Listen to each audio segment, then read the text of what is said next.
जय हिंद दोस्तों, कैसे हैं आप सब। आई होप आप लोग अच्छा ही होंगे। चलिए आज हम लोग टेंजेंट एंड नॉर्मल का यानी एक्सरसाइज 6.3 का क्वेश्चन नंबर 7 कर रहे हैं। ठीक है, इससे पहले वाला क्लास में हम लोग क्वेश्चन नंबर 6 तक किए थे। आज हम लोग क्वेश्चन नंबर 7 कर रहे हैं। चलिए इस क्वेश्चन में थोड़ा सा देखते हैं क्या कहा जा रहा है। ठीक है, तो आप लोग क्वेश्चन नंबर 7 और 8 एक ही जैसा है या एक ही टाइप का कह सकते हैं, लेकिन उतना भी सिमिलर नहीं है ना।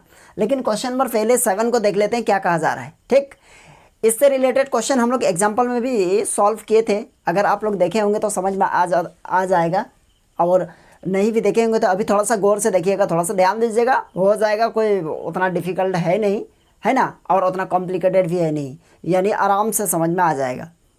ठीक है, तो चलिए देखिए क्वेश्चन में क्या कहा जा रहा है, इसको थोड़ा सा समझ लेते हैं हम लोग। क्वेश्चन में कहा जा रहा है find the points at which the tangent to be the curve. यह दिया हुआ है कर्व कोई और is parallel to the x axis. यानी कहने का मतलब जो हम लोगों को जो कर्व का इक्वेशन दिया हुआ है ना, तो उस इक्वेशन से जो टेंजेंट बनेगा, तो उस टेंजेंट का यानी यहाँ देखिए उसी टेंजेंट यानी इससे से, है ना, तो हम लोगों को क्या निकालना है, पॉइंट निकालना है। यहाँ कर्व का इक्वेशन दिया हुआ है और टेंजेंट का जो स्लोप होगा, है ना, यहाँ कहा जा रहा है उसका स्लोप पैरेलल होगा एक्स एक्सिस के साथ, है ना। तो यहाँ बोला जा रहा है find the points at which is the tangent. Tangent जो है ना क्या, यहाँ एक्स एक्सिस के साथ पैरेलल होगा। अब देखिए कैसे, सपोज कीजिए ये वाई एक्सिस है, ये एक्स एक्सिस है ना, और ये कोई कर्व है और यहाँ से यहाँ जाएगा कोई टेंजेंट। यही ना टेंजेंट होता है, कर्व को टच करते हुए पार हो जाएगा, वही टेंजेंट कहलाएगा ना। तो ये देखिए ये वाला टेंजेंट है और ये वाला एक्स एक्सिस है, तो दोनों पैरेलल है कि नहीं।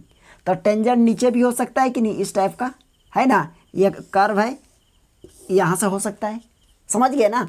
या इधर भी हो सकता है, यानी कहीं पर भी होगा, लेकिन टेंजेंट जो होगा वो क्या होगा, एक्स एक्सिस के पैरेलल होगा। क्वेश्चन में ये कहा जा रहा है। ठीक है, अगर ऐसा है तो हम लोग पॉइंट क्या निकलेगा, किस पॉइंट पर ऐसा होगा, ये हम लोगों को फाइंड करना है। ठीक है, चलिए पहले समझ लेते हैं। यहाँ सॉल्व यहाँ लिखेंगे एज गिवन दैट। क्या क्या गिवन है देखिए, सबसे पहले लिखेंगे क्या, y equals to x cube minus 3x square minus 9x plus 7, equation 1 मान लेते हैं, कोई दिक्कत नहीं है। अब इसको लिखेंगे डिफ्रेंसिएशन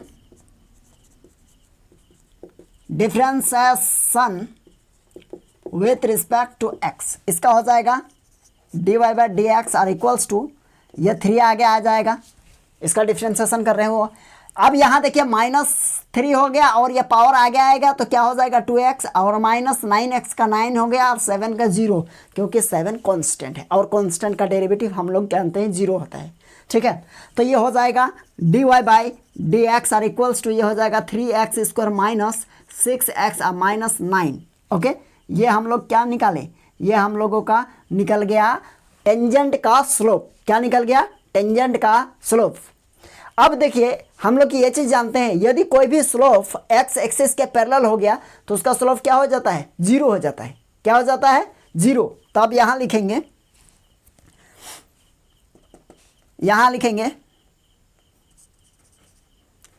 एज गिवन दैट, यहाँ लिख सकते हैं एज गिवन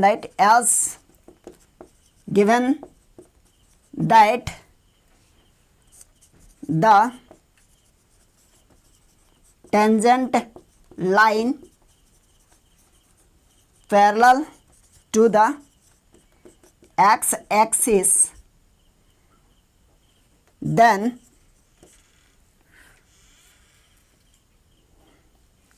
तब उस कंडीशन में क्या होगा, देन यदि x एक्सिस के पैरेलल होगा तो then dy by d x equals to 0। अब बताइए dy बाई डी एक्स का वैल्यू कितना है, यहाँ देखिए, है ना। तो हम लोग लिख सकते हैं 3x square minus 6x minus 9 equals to 0, बिल्कुल लिख सकते हैं, है ना। अब बहुत सारा स्टूडेंट का ये माइंड में ये सवाल आता होगा कि ये 0 कैसे हो गया, है ना। देखिए जब भी कोई भी लाइन का स्लोप, यदि वो लाइन यदि एक्स एक्सिस के पैरेलल है तो उसका स्लोप क्या होगा, 0 होगा, है ना। ये क्या है, हम लोग पहले कर चुके हैं। ठीक है, अगर कोई लाइन वाई एक्सिस के पैरेलल है तो वो क्या हो जाएगा, इन्फिनिटी निकलेगा, उसका जो है ना स्लोप क्या निकलेगा, इन्फिनिटी, है ना। अब यहाँ 3 को कॉमन ले लीजिए, x square minus 6 sorry 2x होगा, 2x हो गया है ना। अब माइनस 3 इक्वल्स टू 0। अब ये 3 इसके साथ गया तो खत्म हो गया। अब माइनस 2x, अब माइनस 3 इक्वल्स टू 0। अब इसको मिडिल फैक्टर आप लोग जानते ही हैं, कैसे करेंगे बताइए। तो मिडिल फैक्टर इस ये वाला और इसके फर्स्ट में कुछ नहीं है तो क्या है 1 है ना। और इसको मल्टीप्लाई करेंगे तो कितना हो जाएगा 3, और 3 को यानी क्या जोड़ने घटाने पर 2 आना चाहिए, मल्टीप्लाई करने पर 3 आना चाहिए। तो इसको लिख सकते हैं एक्स स्क्वायर माइनस क्या लिख सकते हैं बताइए। तो यहाँ माइनस 3x और प्लस x और माइनस 3 आर इक्वल्स टू 0। यहाँ देखिए x कॉमन लेंगे एक्स स्क्वायर में तो x बचेगा माइनस 3x में हम x कॉमन लिए हैं तो 3 बचा। अब प्लस 1 को कॉमन ले लेंगे प्लस 1 तो क्या बचेगा, यहाँ तो 1 है आगे तो यहाँ x बचा माइनस यहाँ 3 बचेगा है ना, इक्वल्स टू 0। तो हम लोग लिख सकते हैं x माइनस 3 कॉमन दोनों में है ना, और x प्लस 1 इक्वल्स टू 0। हो सकता है कि नहीं, बिल्कुल। हम लोगों को पॉइंट ही ना निकालना है x और y का पॉइंट। तो देखिए x का तो निकल रहा है तो x माइनस 3 इक्वल्स टू 0 होगा, और x plus 1 equals to 0, x equals to 3 और x equals to minus 1। That means x equals to minus 1 comma 3। एक ये हुआ x का वैल्यू। अब हम लोग क्या कर सकते हैं, देखिए यहाँ लिखेंगे क्या, since putting the value of x in equation 1 then we get. अब देखिए x का मान अगर इक्वेशन 1 में पुट करेंगे बारी बारी से, एक बार क्या -1 पुट करेंगे, उस कंडीशन में y का वैल्यू क्या होगा, एक बार हम लोग -3 पुट करेंगे, उस कंडीशन में x का मान सॉरी एक बार अगर हम लोग -1 पुट करेंगे तो उस कंडीशन में y का मान क्या निकलेगा, और एक बार +3 को पुट करेंगे तो उस कंडीशन में y का मान क्या निकलेगा देखते हैं। ठीक है, तो यहाँ लिखेंगे when x equals to -1 then y equals to क्या होगा देखते हैं। अब देखिए y इक्वल्स टू कहाँ है, किधर गया y, इक्वेशन 1 इक्वेशन यहाँ देखिए, तो यहाँ लिखेंगे y इक्वल्स टू, यहाँ देख रहे हैं ना x क्यूब है, दैट मीन्स -1 का क्यूब करेंगे, क्या करेंगे -1 का क्यूब, और इसके बाद -3x², मतलब यहाँ होगा 3 और x के जगह पे ये हो जाएगा, इसका तो -9x, तो उसका मतलब हो जाएगा माइनस, और यहाँ 9 मतलब x के प्लस पर -1 है ना, इसका प्लस क्या 7 तो बाहर में है। इसको सोल्यूशन कीजिए, y इक्वल्स टू हो जाएगा ये -1 होगा, और ये माइनस, और ये देखिए 1 में स्क्वायर है ना तो ये क्या हो जाएगा प्लस हो जाएगा। अब -1 into plus sorry -3 into +1 that means -3, और यह हो जाएगा माइनस और माइनस +9, अब प्लस ये हो जाएगा कितना 7, तो यह हो जाएगा माइनस, ये हो जाएगा -4 +9 प्लस ये, तो y का वैल्यू कितना हो जाएगा देखिए -4 और +9 तो क्या बचेगा +5, और +5 और 7 दैट मीन्स y का वैल्यू निकल गया 12। तो हम लोग लिख सकते हैं पॉइंट्स क्या मिला, पॉइंट्स मिल गया हम लोगों को। x का क्या था, x का था -1, 12, ओके यह निकल गया। अब यहाँ लिखेंगे when, और एक कंडीशन में x का वैल्यू -1 रखे थे तो y का वैल्यू 12 आया, और एक कंडीशन में क्या है x का वैल्यू हम लोग 3 पुट करेंगे। when x equals to 3 then y equals to क्या होगा बताइए। तो y इक्वल्स टू पुट करेंगे, तो यही पुट करेंगे तो हो जाएगा y इक्वल्स टू मतलब क्या, यहाँ हो जाएगा 3 का स्क्वायर और माइनस, यहाँ देखिए 3 स्क्वायर नहीं फर्स्ट में तो क्यूब है, 3 का क्यूब, और यहाँ 3 और 3 का स्क्वायर, और 9 इंटू 3 और +7। ठीक है, समझ गए, जहाँ जहाँ x है वहाँ वहाँ हम लोग क्या पुट कर रहे हैं 3।